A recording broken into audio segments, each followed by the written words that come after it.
And he's got plaintiffs on there that basically say, look, you can give me Obamacare for free. I reject it. I don't want it. This isn't about whether I can afford it or not, because there are a lot of people that certainly could.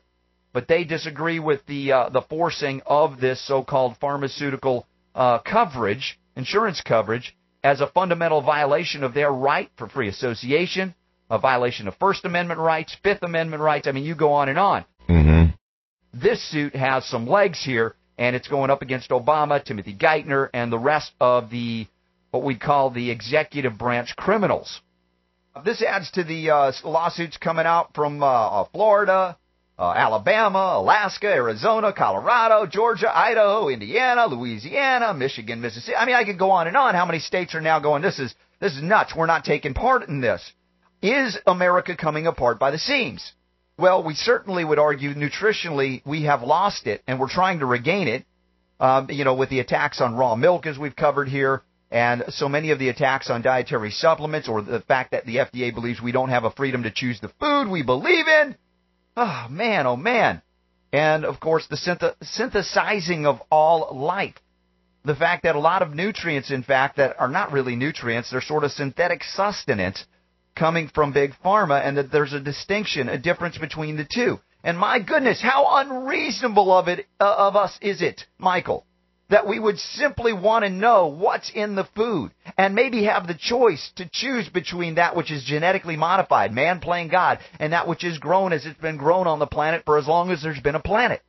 Why is it the United States government, the executive branch, and the Obama administration does not want us to know what's in the food, or much less have the freedom to choose the kind of food that we want to eat? How are the leftists at all in the Obama corner anymore after that? I thought they were good on food. Just further proof that liberals do not want people to empower themselves with natural medicine. But no, they're just as big a supporters of tyranny as those on the synthetic conservative far right that also don't get that intervention by government is the biggest threat to freedom. And our founders knew it, and we know it here on the Savage Nation as well. We've got even more crazy stuff coming out of government reports and health claims, this time from the Institute of Medicine. And then sometimes you could look at these organizations and say, is it madness or is it medicine? There's this report coming out that says health claims for food and drugs should deserve the same scrutiny. Again, these are attacks on dietary supplements simply because they don't have to go through drug tests, new drug applications, and spend hundreds of millions of dollars to get approval by the FDA. Of course, they'd never get the approval, and even if they did, there would be no patent protection. So what's the point of investing hundreds of millions of dollars? That is a model for disaster. That is a monopoly model, and the supplement industry doesn't want it, doesn't need it. They just simply want to be truthful about the science there. But let me read you this quote from the IOM report. For instance, blood level of harmful cholesterol is often used as a biomarker for the risk of heart disease. And drug and food companies make claims about the heart health benefits of their products based on their ability to lower cholesterol levels, even if the products have not been shown to actually decrease heart disease. Well, there's a clue there right now, and you've covered it so well. Cholesterol doesn't even cause heart disease.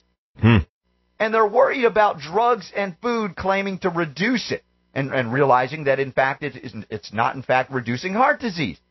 And, of course, all the people being put on statin drugs because they've been hoodwinked into believing cholesterol is the cause, we are creating generations of iatrogenic, that is, medicine-caused Alzheimer's disease, because by lowering cholesterol, you not only disrupt the integrity of the entire endocrine or hormone system, because of the vital precursor cholesterol serves for endocrine function and the production of hormones like testosterone, progesterone, and estrogen, but you also have the protective capacity of cholesterol to the brain and the nervous system. And our medical culture here has basically destroyed any reality of health and healing by chasing cholesterol as if it is a supervillain, as if it is a terrorist, as if it is Satan. Crazy.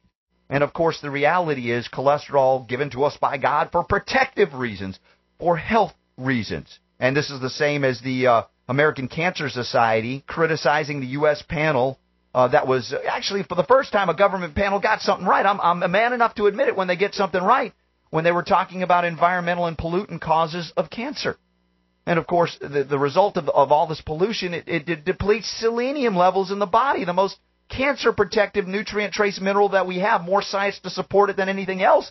And the same Jonathan E. Moore that's suing Obamacare and Obama right now had to beat the FDA back and is suing them again just to allow manufacturers of selenium, bringing that out through the food, to state the truth about what selenium does in protecting all of us here in this savage nation from the development of cancer. Other things that the ACS, the American Cancer Society, seems to be against. They don't want us to choose foods that are less toxic. They don't want us to filter our tap water. I mean, maybe I'm exaggerating a little, but they've come out against this stuff. Buying food grown without pesticides, oh, the horror. Buying meat free of antibiotics. Michael, do we have an antibiotic deficiency? Do we need meat loaded with antibiotics? I don't think so. And so our problem is that we're continually looking for a savior in government, like the Obama administration, Pelosi saying, artists, quit your jobs, your health care is covered. No, your disease management may be covered by force, but not for long, because Obamacare will be overturned, or else this country is toast. Well, thanks for the report, Robert. Well, I appreciate it, Michael. It's always good to be back with you in the Savage Nation. Just Google my name, Robert Scott Bell, or go to the blog at robertscottbell.blogspot.com, and we'll continue to let loose on the things that those in this audience need to know about caring for their health and the health of their loved ones and the health of the United States of America. Thanks again. I'll be right back.